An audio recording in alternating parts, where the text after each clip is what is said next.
6 अगस्त 1945 को संयुक्त राज्य अमेरिका ने जापानी शहर हिरोशिमा पर परमाणु बम गिराया था। बम को लिटिल बॉय यानी कि छोटे लड़के के रूप में जाना जाता है। हिरोशिमा विस्फोट के 3 दिन बाद संयुक्त राज्य अमेरिका ने जापानी शहर नागासाकी पर दूसरा परमाणु बम गिराया था, जिसका कोड नेम फैट मैन यानी कि मोटा आदमी रखा गया था।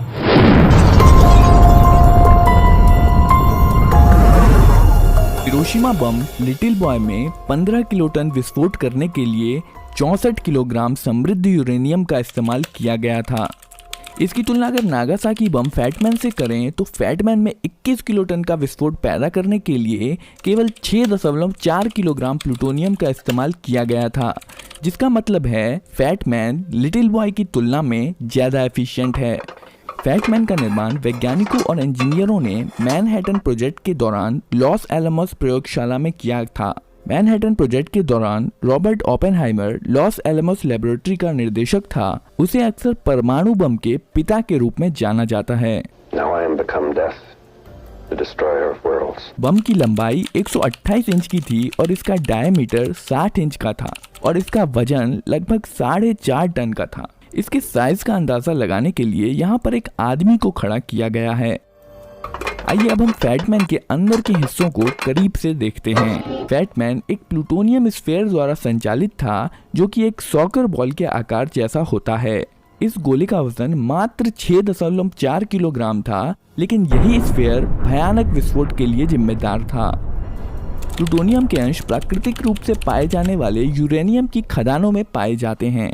प्लूटोनियम एक रेडियो एक्टिव मेटेलिक एलिमेंट है, जिसकी खोज 1940 में हुई थी। प्लूटोनियम स्फीयर विस्फोटक पदार्थों से घिरा हुआ रहता है। ये विस्फोटक लेंसेज हैं। यह एक विशेष आकार का चार्ज है जो 60% RDX और 40% TNT से मिलकर बना है। बम में 32 ब्रिज वायर डिटोनेटर्स लगे होते हैं, जिन्हें एक्सप्लोसिव लेंसों पर लगाया जाता है। बम के एक तरफ 24 वोल्ट की बैटरी लगी होती है, जो फ्यूजिंग सिस्टम से जुड़ी होती है। 9 अगस्त 1945 सुबह के समय बोइंग B-29 सबर्ट फोर्ट्रेस ने फैटमैन के साथ टिनयान से टेक ऑफ किया। असल में पहले बॉम्ब गिराने का टारगेट जापान का कोकुरा शहर था, पर जब 7 घंटे उड़ान भरने के बाद जहाज टारगेट शहर के ऊपर आया, तब घने बादल और धुएं के कारण बॉम्बर्स कोकुरा शहर पर बम नहीं गिरा पाए और इसलिए उन्होंने अपना टारगेट बदलकर नागासाकी कर लिया। नागासाकी एक बंदरगाह शहर था, जो वर्तमान शहर से लगभग 170 किलोमीटर की दूरी पर स्थित था। यह 2,63,000 लोगों की आबादी वाला एक बड़ा शहर था। लगभग 17,000 फीट की ऊंचाई से फैटमैन को नागासाकी पर गिरा दिया गया। 47 सेकंड बाद फैटमैन लगभग 1600 फीट की ऊंचाई पर पहुंच गया। बम पर लगे हुए RG एंटीना द्वारा सिग्नल छोड़े गए, जिससे विस्फोट की सही ऊंचाई का पता लगाया गया। रडार एल्टीमीटर का उपयोग करके अंतिम रूप से सही ऊंचाई कंफर्म की गई। एल्टीमीटर से ऊंचाई का पता लगते ही 32 विस्फोटक ब्रिज वायर डिटोनेटर्स एक साथ बिजली की चिंगारी छोड़ते हैं, जिसके कारण सभी विस्फोटक एक साथ फट जाते हैं। विस्फोट के कारण मेटल कवर की मोटी परत अंदर की तरफ शॉक वेव पैदा करने में मदद करती हैं। मीडियम डेंसिटी वाला एल्युमिनियम पुशर इस शॉक वेव को अपने द्वारा अंदर की तरफ ट्रांसफर कर देता है।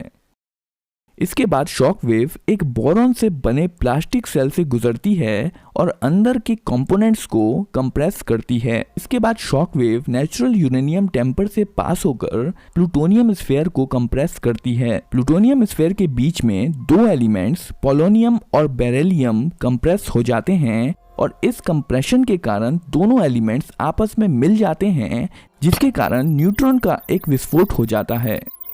इसके लगभग 10 मिलीसेकंड बाद न्यूक्लियर चेन रिएक्शन शुरू हो जाता है। चेन रिएक्शन में न्यूट्रॉन प्लूटोनियम के एक एटम से टकराता है और प्लूटोनियम का एक एटम 2 में विभाजित हो जाता है। इस प्रक्रिया में 2 न्यूट्रॉन निकलते हैं और साथ ही साथ एनर्जी भी रिलीज होती है। ये दोनों न्यूट्रॉन फिर 2 प्लूटोनियम एटम से टकराते हैं, जिसमें 4 न्यूट्रॉन निकलते हैं और इस प्रकार चेन रिएक्शन शुरू हो जाती है। चेन रिएक्शन के कारण अचानक से बहुत ज्यादा मात्रा में एनर्जी रिलीज होती है और बम फट जाता है। बम को अगर जमीन पर फोड़ा जाता तो इसकी काफी एनर्जी धरती में चली जाती और इसका असर अपेक्षाकृत छोटे इलाके तक सीमित रह जाता। इसलिए फैटमैन को जमीन से लगभग 1600 फीट ऊपर हवा में फोड़ा गया ताकि ज्यादा से ज्यादा इलाके को तबाह किया जा सके। इस बम धमाके में लगभग 40,000 लोग मारे गए और जहां पर बम विस्फोट हुआ था उसके 8 स्क्वायर किलोमीटर के भीतर लगभग हर इमारत नष्ट हो गई। बम फटने के स्थान के पास खड़े लोग तुरंत ही भाप बनकर हवा में मिल गए।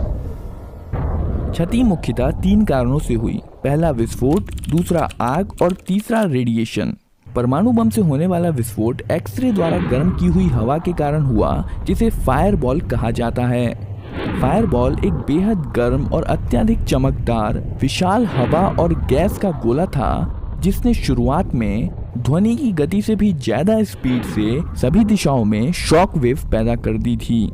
इस आग के तूफान ने लगभग 3.2 किलोमीटर के रेडियस को प्रभावित किया था। इस विस्फोट के परिणाम स्वरूप 3 तरह के रेडिएशन निकले थे, अल्फा, बीटा और गामा। अल्फा रेडिएशन ज्यादा नुकसान नहीं पहुंचाती है और हेलमेट और सुरक्षा कपड़े पहनकर इसके प्रभाव से बचा जा सकता है। बीटा पार्टिकल इससे ज्यादा खतरनाक होते हैं और त्वचा को छेद कर नुकसान जैसे कि त्वचा में जलन पहुंचाने में सक्षम होते हैं। पर सबसे ज्यादा खतरनाक जो रेडिएशन होता है वो है गामा रेडिएशन, क्योंकि इसकी भेदने की क्षमता काफी ज्यादा होती है और यह मानव शरीर को पूरी तरह से भेद सकती है, जिसके कारण लंबे समय तक रहने वाले रोग हो सकते हैं जैसे कि कैंसर और हृदय रोग। बस इतना ही नहीं, गामा रेडिएशन जीन में बदलाव करके वंशानुगत दोष भी पैदा कर सकता है।